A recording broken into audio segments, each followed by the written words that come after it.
Hey guys, Selwyn here from WynnStrength.com, bringing you the daily training vlog of the final day of the 7th week of the Powerbuilding II template by Barbell Medicine. We'll be wrapping up week 7 with some overhead presses, some stiff leg deadlifts, and some close grip bench press. Okay, for those of you following at home, you might know that I have had some shoulder issues on the right hand side for the past couple of weeks, but that's pretty much all but resolved itself as of week 6. So I'm still going to stick with the rest periods of like 2 minutes and then stick with the 20-pound jumps all the way up. So we've now transitioned over to singles. You probably see here we started off with 155 for single, and we're going to jump up in 20-pound increments. Last week we did hit 195 for single at RPE 8, so hopefully we'll be able to hit 200, 205 at the very minimum this week for a single at RPE 8. 205 will actually match my current PR, so hopefully we'll be able to match the working PR for today's session. If not, try for a little bit more, but we'll see how it goes. Okay, so we've been warming up with 10-pound jumps all the way up from 155 to 195 was the goal for today. I'll play some clips now of the warm-up sets. Feeling great, feeling a lot more solid. I think my technique is coming along pretty good. There's a little bit of layback and a little bit of hip drive, but I think it's not excessive, and I think it's within acceptable parameters for the somewhat strict overhead press. Again, it has been one of my lagging lifts, but it has been showing improvement over the last couple of months, so I'm pretty happy with that. The one thing I have changed is to widen the stance out, really focus on getting that big breath inside and trying to create a bit more stability then. Okay, so we're getting to the tail end of the overhead presses. I have been warming up with 10-pound jumps, not the 20-pound jumps that I thought, so we went from 155 all the way up. We just completed 195 now. Hopefully the video times out so I'm able to play it for you just about now. What you'll see is I actually almost black out at the end of the set, so I'm going to give it about a 5-minute break in between these two. Not too sure what's happening there, probably just holding the breath too hard, but I didn't drop the weight. I just felt the vision kind of get away from me, so I'll sit down for a little bit, take a little bit of a break, and let's see if we can push out 205 to match my current PR. Okay, so that was pretty interesting. We just hit 205 for a single. It went up pretty well. I thought I kind of had a pause at the top of the head, but again, I almost passed out again. So I don't know what it is with training this morning. Maybe I didn't get enough food for breakfast. Whatever the case may be, the weight itself didn't feel that heavy, so it still feels like an RPE 8, but the blood flow to the head is kind of an issue. I'm curious to watch it in replay because I haven't done that yet. You notice towards the bottom of the set, well, after the set's finished and I just put the barbell down, I start to, my hands are shaking. I'm not sure what's happening. I'm not too worried about it. So lining up now, we're going to do 185 for hopefully a set of 4, and hopefully I won't pass out. Okay, so good news. I was able to do 185 for a set of 4, and I didn't have any passing out, blacking out moments. So that's cool for today. We're going to drop it by another 5%, and then do a couple more sets to get a bit more volume in for today. So I guess now's the part where I should say, training at home, you should be super safe. And put as many safety things that can help you not kill yourself. So for example, I like to overhead press in my squat rack.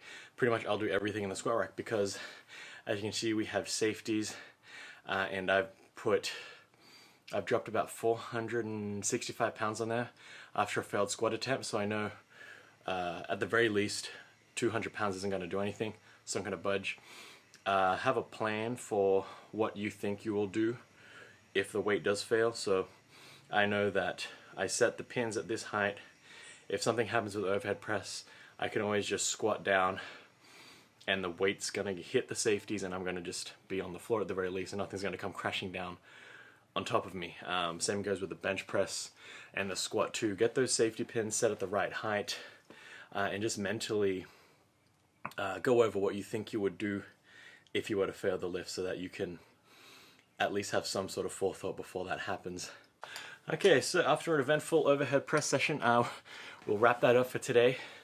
I'm just going to stick with an extra set of 1 for 4 reps at 175. That felt like an RPE 9, and I think with the vision, the blacking out vision issues, I think it's probably best to err on the side of less volume today, just to play it on the safe side. So we're going to move on to some stiff leg deadlifts and some close grip bench press. I will do some supersetting of that just to cut some time and get the blood flowing. So here we go. So we're just getting started with the stiff leg deadlifts for warm-ups, and then we're supersetting that with some close grip bench presses. There are differing set rep schemes for these two exercises, so the coordination won't be as good between the back and forth, but I will be utilizing shorter rest periods. I'll just be narrating for the video and then getting back to work between the sets. So while I'm recovering from the deadlift, I'll be able to do some bench press and vice versa.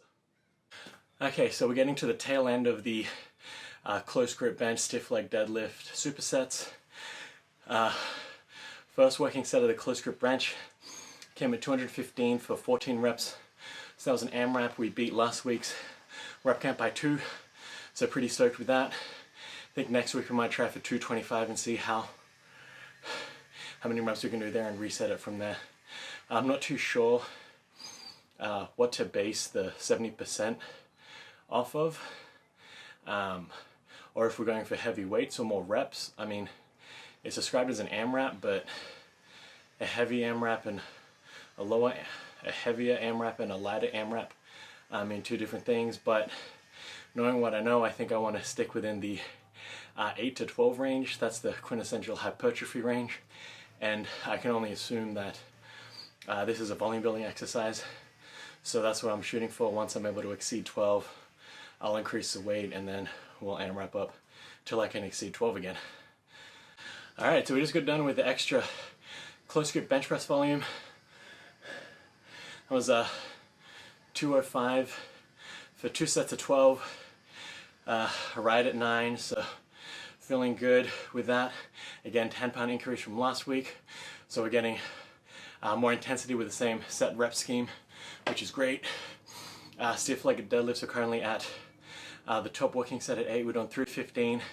We have 2 more sets to go, so we'll play that now.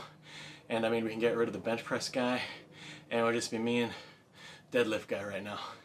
Okay, so we just got wrapped up with the final movement for today. We had 2 extra sets past the close grip bench of superset of stiff leg deadlifts. We did 315 for 3 sets of 8. Kind of stayed at RPE 8 all the way through. A little bit out of breath. I think all in all today's session was positive. We built upon last week with all the reps, and the weight as well, so I'm pretty stoked with that. I don't think the blacking out was really an issue after I gave myself a minute or 2 to recover a little bit. I think it might have been because I didn't have too much to eat this morning. It's a weekend, so I'm training in the morning rather than at the end of the day like I normally do, so that might have been a factor.